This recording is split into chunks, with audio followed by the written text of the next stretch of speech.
Pushpa 2 records ని బద్దలు కొట్టేస్తున్నాడు మన రామ్ చరణ్ అన్న అని చెప్పొచ్చు నార్త్ లో. సో తెలిసిందే మే 18 చాలా గ్రాండ్ గా ఈవెంట్ అయితే ప్లాన్ చేసిన అని చెప్పొచ్చు. వీళ్ళ ఫోకస్ మొత్తం నార్త్ సైడే. ఎందుకు నార్త్ లో గ్రాండ్ గా ఈవెంట్ ప్లాన్ చేశారు, అది కూడా పబ్లిక్ ఈవెంట్ అని చెప్పొచ్చు.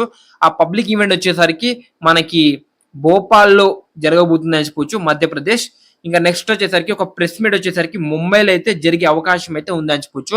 సో ఈ ఈవెంట్ కి అందరూ యాక్ట్రస్ క్యాష్ డీటెయిల్ మొత్తం వస్తున్నారని చెప్పుకోవచ్చు. రామ్ చరణ్ గారు, జాన్వీ కపూర్ గారు, జగపతి బాబు గారు, మున్నాబాయ్ కావచ్చు, శివరాజ్ కుమార్ కావచ్చు, ఇంకా చాలా మంది ఉన్నారు కదా యాక్టర్, వీళ్ళందరూ అయితే వస్తున్నారని చెప్పుకోవచ్చు. ఈ సినిమా గురించి చాలా లీక్స్ వస్తున్నాయి బయటికి. ఈ మూవీలో క్రికెట్ అనేది మూవీకి హైలైట్ అంట. అంటే మార్నింగ్ ఒక షాట్ అంట, ఈవినింగ్ ఉండబోతుందంట. అంటే క్రికెట్ ఉండబోతుంది, కుస్తీ ఉండబోతుంది, ఇంకా ఇంకా ఒకటో ఇంకా రెండు ఇంకా స్పోర్ట్స్ ఉండబోతుందంట. ఇది పెద్ద లైఫ్ లో జరిగే మొత్తం స్టోరీ అంట.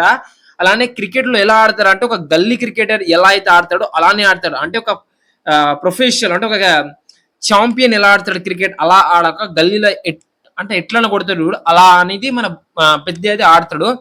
సో చూడాలి.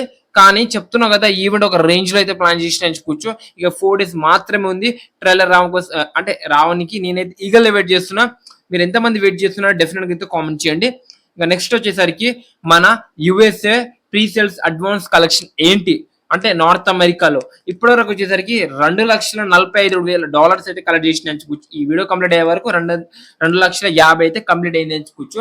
సో ఈ సినిమా ఇంకా కలెక్ట్ చేయాలి. ఇది చాలా డీసెంట్ అని చెప్పుకోవచ్చు. అంటే చాలా మంది వచ్చేసరికి రామ్ చరణ్ అని ట్రోల్ చేస్తారు కదా, మళ్ళీ వీక్ అయిపోయింది. ఒక్కసారి ట్రైలర్ వస్తే పుష్ప 2, కల్కి, ఓజీ, ఈ దేవర్ అన్ని రికార్డ్స్ ఎగిరిపోతాయి డెఫినెట్ గా చెప్తున్నా కదా.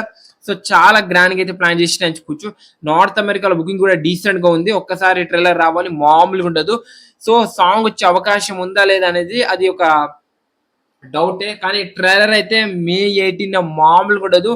2 minutes 45 seconds అయితే ఉండబోతుందని క్లారిటీగా అయితే అర్థమవుతుందని చెప్పొచ్చు. ఈ ట్రైలర్ లో మనకి మెయిన్ గా కొన్ని సీన్స్ చూపిస్తారంట.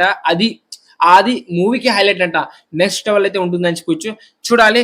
మన రామ్ చరణ్ గారు 3-4 డిఫరెంట్ క్యారెక్టర్స్ లో కాదు, అంటే ఆ మూవీలో ఒక్కడే రామ్ చరణ్ కానీ వేరియేషన్లు అయితే కనిపిస్తున్నాడని క్లారిటీగా అర్థమవుతుందని చెప్పుకోవచ్చు. పెద్ద సినిమా కోసం ఎంతమంది ఈగల్ వెయిట్ చేస్తున్నారు డెఫినెట్ గా కామెంట్ చేయండి. ఈ వీడియో మీకు డెఫినెట్ గా నచ్చుంటే లైక్ చేయండి, షేర్ చేయండి, సబ్స్క్రైబ్ చేసుకోండి. రామ్ చరణ్ ఫ్యాన్స్ ఈ వీడియోని అయితే షేర్ చేయండి, సబ్స్క్రైబ్ చేయండి. ఓకే, మళ్ళీ నెక్స్ట్ వీడియో పెద్ద మూవీ అప్డేట్ తో మళ్ళీ కలుద్దాం. Thank you so much this video watching. Okay, కొంచెం సబ్స్క్రైబ్ చేసుకోండి గురు.